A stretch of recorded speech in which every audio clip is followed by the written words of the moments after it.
श्री गणेशाय नमः, श्री सरस्वत्ये नमः, श्री गुरुभ्यो नमः, श्री कुलदेवताय नमः. श्री गुरुचरित्र अध्याय 7. मराठी भावार्थ. मित्रासह हा इक्ष्वाकू वंशातला राजा अरण्यात शिकारीला गेला. तर शिकारीला गेला असता त्याने एका राक्षसाला मारले. त्या राक्षसाच्या भावाने राजाचा सूड घेण्यासाठी मानवी रूप मायावी शक्तीने धारण केले व राजाचा विश्वास संपादन करून त्याचा विश्वासू सेवक झाला. पुढे श्राद्धाच्या दिवशी त्याने ऋषींना कपटाने आचार्याकडून नरमांस शिजवून भोजनात वाढले. हे वशिष्ठ मुनींच्या लक्षात आले. त्यांनी राजाला दोषी ठरवून 12 वर्ष ब्रह्मराक्षस होशील असा शाप दिला. राजा उलट शाप देणार होता, परंतु राणी मदयंतीने त्याचे निवारण केले. तेव्हा राजाने शापजल स्वतःच्या पायावर टाकले. वसिष्ठांच्या शापाप्रमाणे तो ब्रह्मराक्षस झाला. पायावर पडलेल्या शापजलाने त्याचे पाय काळे झाले, म्हणून त्याला कल्पाक्षपद असे नाव पडले. राजा अरण्यात नरमांस व इतर प्राण्यांचे मांस खाऊन राहत होता. एकदा एक ब्राह्मण जोडपे त्या अरण्यातून जात असता तो ब्राह्मणाला मारू लागला. तेव्हा त्याच्या पत्नीने कळकळीने आपल्या पतीला न मारण्याची राजाला म्हणजेच ब्रह्मराक्षसाला विनंती केली, परंतु त्याने ऐकले नाही व ब्राह्मणाला मारून खाल्ले. म्हणून त्या पतिव्रतेने राजाला शाप दिला. तू जेव्हा 12 वर्षाने शापमुक्त होशील तेव्हा तुला मदयंतीजवळ भोग भोगता येणार नाही.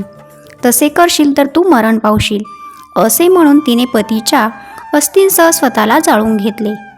कालांतराने राजा शापमुक्त झाल्यावर त्याने झालेला सर्व प्रकार मदयंतीला सांगितला. आपले ब्रह्महत्येचे पातक धुवून काढण्यासाठी त्याने मंत्रांच्या व पुरोहितांच्या सांगण्याप्रमाणे अनेक तीर्थयात्रा व्रतवैकल्ये केली, दाने केली, पण त्याचा काही उपयोग झाला नाही. तो एकदा मिथिला नगरीबाहेर एका वृक्षाखाली खिन्न मनाने विचार करीत बसला असता गौतम ऋषींची भेट झाली. त्यांनी राजाची विचारपूस केली.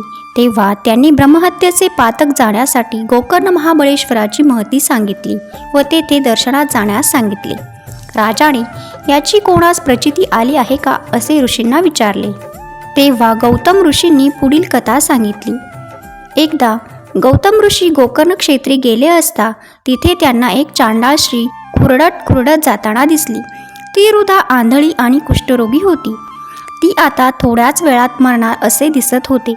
तेवढ्यात तिथे 4 शिवदूत दिव्य विमानातून तिला घेऊन जाण्यासाठी आलेले दिसले. तेव्हा गौतमांनी अशा पापिनी स्त्रीला तुम्ही शिवलोकी कसे नेता असे विचारले. त्यावेळी शिवदूतांनी तिची पूर्वजन्मीची कथा सांगितली. ही स्त्री पूर्वजन्मी ब्राह्मण मुलगी होती. तिचे नाव सौदामिनी होते. ती फार सौंदर्यवती होती.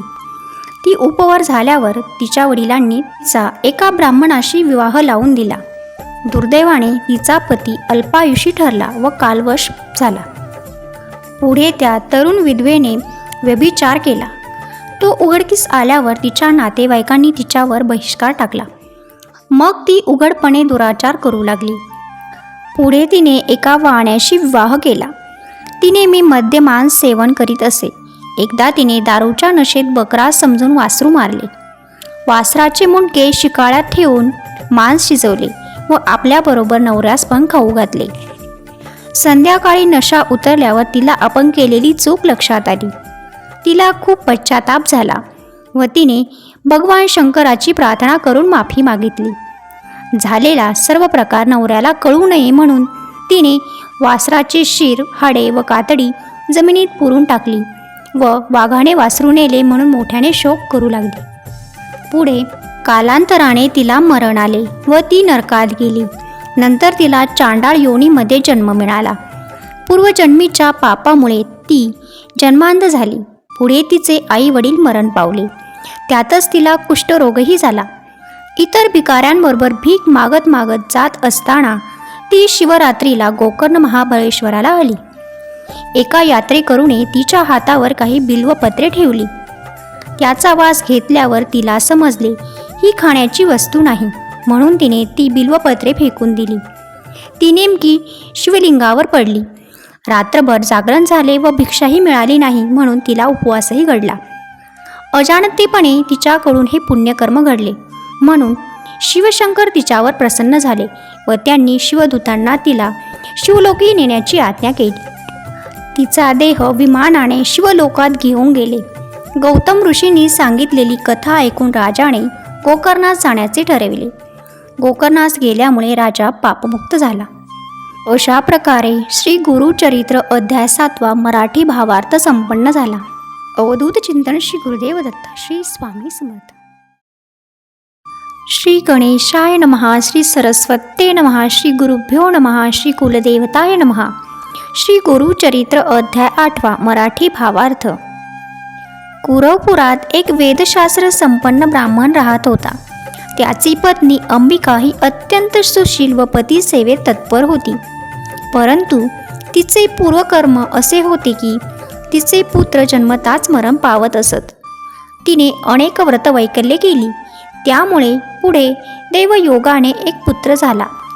परंतु तो मंदबुद्धीचा होता. सर्व उपाय करून झाले, पण काही सुधारणा झाली नाही.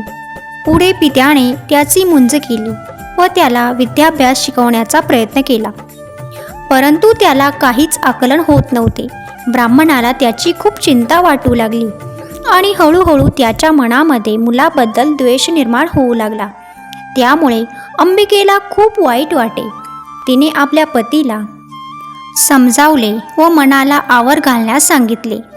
परमेश्वरी इच्छेपुढे कोणाचे काही चालत नाही, पण आपण आपल्या परीने प्रयत्न करायचा. पुढे त्या ब्राह्मणाचे देहावसान झाले. त्यामुळे अंबिका आणखीच दुःखी झाली. दारिद्र्य दुःखापोटी भीक मागून पोट भरण्याची वेळ आली. आजूबाजूचे लोक उघडपणे मुलाची निंदा करू लागले. पुढे त्या मुलाला जननिंदा असह्य होऊ लागली. असह्य होऊन तो आपल्या आईला एक दिवस म्हणाला, मी तुझा मुलगा असून तुला पोसू शकत नाही. लोक माझी निंदा करतात, तेव्हा मी अरण्यात निघून जातो. मुलाचे बोलणे ऐकून अंबिकेला खूप वाईट वाटले. ती आपल्या मुलासह आपला देह गंगार्पण करण्यासाठी निघाली. गंगातीरी गेली असता तिला श्रीपाद यती गंगेत स्नान करताना दिसले.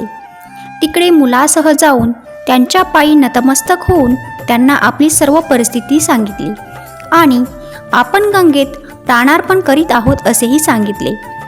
तसेच आत्महत्या हे पाप आहे, परंतु मला आता सर्व असह्य होत आहे, तरी आपण आम्हाला तारावे, अशी तिने श्रीपादयतींना विनंती केली. तेव्हा श्रीपादयतीने तिचे सांत्वन केले. त्यांनी तिला शनिवारी प्रदोष असता शिवपूजा करण्यास सांगितले. या पूजेचे महात्म्य तिला पटावे म्हणून पुढील कथा सांगितली. राजा चंद्रसेन व त्याचा मित्र मणिभद्र यांच्याजवळ शंकराने दिलेला परिसाचा गुण असलेला चिंतामणी होता. राजा महाकालेश्वर मंदिरात शिवार्चन करीत होता. तेथील पूजा पाहून काही गवळ्याच्या मुलांनी दगड मांडून भक्तिभावाने शिवपूजा आरंभिली. सायंकाळ झाली तशी सर्व मुले घरी निघून गेली, परंतु एक मुलगा तसाच डोळे मिटून शिव आराधना करीत बसला. रात्र होताच त्या मुलाची माता तेथे आली आणि सर्व पूजा उधळून देऊन मुलाला मारत घरी घेऊन गेली. मुलगा रडू लागला व त्यातच दुःखावेगाने बेशुद्ध पडला. त्याच्या भक्तीने शिवशंकर प्रसन्न झाले. त्यांनी मुलाला दर्शन दिले आणि एक रत्नजडित देवालय तेथे निर्माण केले. त्याला वरदान दिले व त्याच्या सांगण्यावरून त्याच्या आईला क्षमा केली आणि तिच्या वंशात नारायणाचा अवतार होईल असा वर दिला, कारण तिला प्रदोष समयीची पूजा दृष्टीस पडली होती. श्रीपादयतीने ब्राह्मण श्रीला शनी प्रदोष समयी शंकराची पूजा केल्यास तुझ्या कुळात माझ्यासारखा पुत्र होईल असा आशीर्वाद दिला. त्यांनी तिच्या मुलाच्या मस्तकावर हात ठेवून त्याला महाज्ञानी केले. अंबिका श्रीपादयतींना म्हणाली, माझ्या पूर्वजन्मीच्या पुण्याईमुळे मला आपले दर्शन झाले.